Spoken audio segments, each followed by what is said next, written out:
Bismillahir Rahmanir Rahim. Assalamu alaikum wa rahmatullahi wa barakatuh. And welcome back to Ramadan Reflections for 2020. Today, being the 27th day of the blessed month of Ramadan, we wanted to review the topic of the treacherous, disloyal.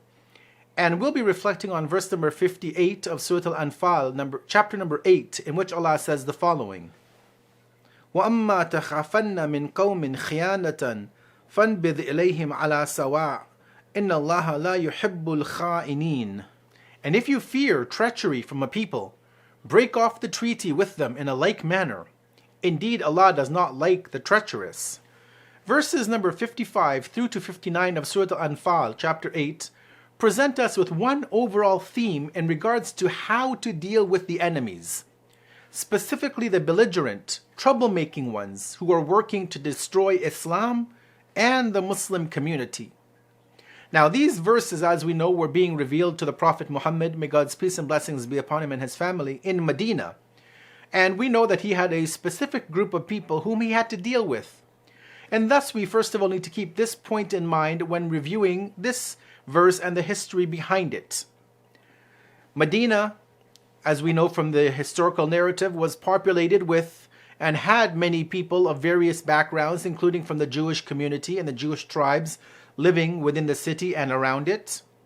For the most part, there was peace amongst all of the inhabitants of the region. However, as we know, there were times when this Jewish community at the time of the Prophet would make pacts, would forge some kind of a peace treaty with the Prophet and the Muslims. And then, unfortunately, they would intentionally break their promise with the Muslim community and with the Messenger of God. And so in that light, Allah begins this passage by commenting, if you go back to the earlier verses, that the worst of animals in the sight of God are those who openly disbelieve, despite knowing the truth. From there, Allah then goes on to speak about these people by stating that these are the same ones who would make pacts with the Muslims. However, they would then turn around and constantly go back on their word. This wasn't just a one-time occurrence, just by chance. No, this was every time they used to do this. And Allah refers to this in the Quran, in these verses that we are trying to understand and better appreciate today. In verse number 56, for example, Allah says, "Those with whom you made an agreement, then they break their agreement every time, and they do not guard against the punishment." They don't have the taqwa, the consciousness of God within their lives. And so therefore they break the promises that they pledge to other people. These people are described as being shameless, lacking taqwa, as they lack the most basic of human decency of upholding a promise. This is the basic that any human being can have, is to promise and to fulfill that promise. Allah then speaks about how the Muslims should deal with such individuals if and when they encounter them, in the heat of a war, specifically in this next verse. And Allah lays down some of the specific acts that the Muslims should do to show the enemies that the Muslims mean business, that we're not a pushover, we're not ones who will turn the other cheek. The verse, therefore, which follows, which is actually the point of our discussion for today in this blessed day of the month of Ramadan, it tells the Muslims that if they fear treachery from these people, because, as we said, they have a history of such actions, then the Muslims are well within their rights, which God has given to them, which Allah has granted them, to break off any peace treaty in a like manner, just as they would have broken them off. Now, this fear which Allah uses in this verse, the fear of treachery, we can best understand this by stating that the Prophet is not necessarily being given open permission to break peace treaties. Not that he's, he wakes up and decides to break a peace treaty for the fun of it and to cut off negotiations.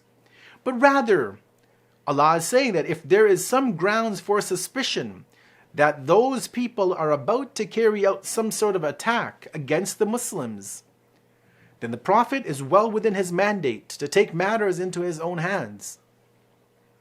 Now, such verses of the Quran, they show us that the socio-political rules of Islam and the Quran, that this book of the Quran is more than just a textbook of spirituality, but rather it talks about the socio-political aspects of life and the realities. And therefore we see many times the Quran talks about how to deal at times of peace and times of war, and how to react in times of aggression.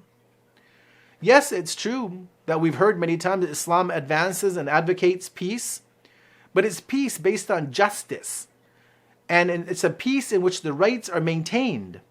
And not only 1400 years ago, we would say, but even today, such verses need to be kept in the forefront of our Muslim minds when we deal with others. In conclusion for today, a final point that we leave for the community to reflect upon.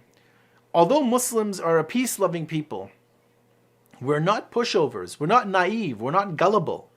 When it comes to important societal issues, we can't wait for the enemies to launch their calculated attacks.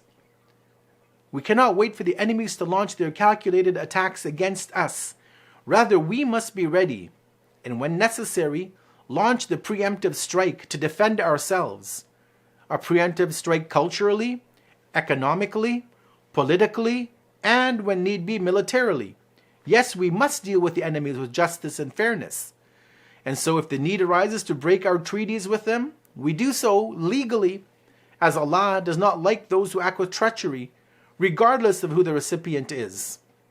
We conclude on this blessed day of the month of Ramadan and ask Allah to continue to bless us in these last remaining days and nights, that we continue to have the energy to pray, to fast, to engage in worship, and obviously to read the Quran, to reflect on the Quran, to understand the Quran, and to implement the Quran. Wassalamu alaikum wa rahmatullahi wa barakatuh.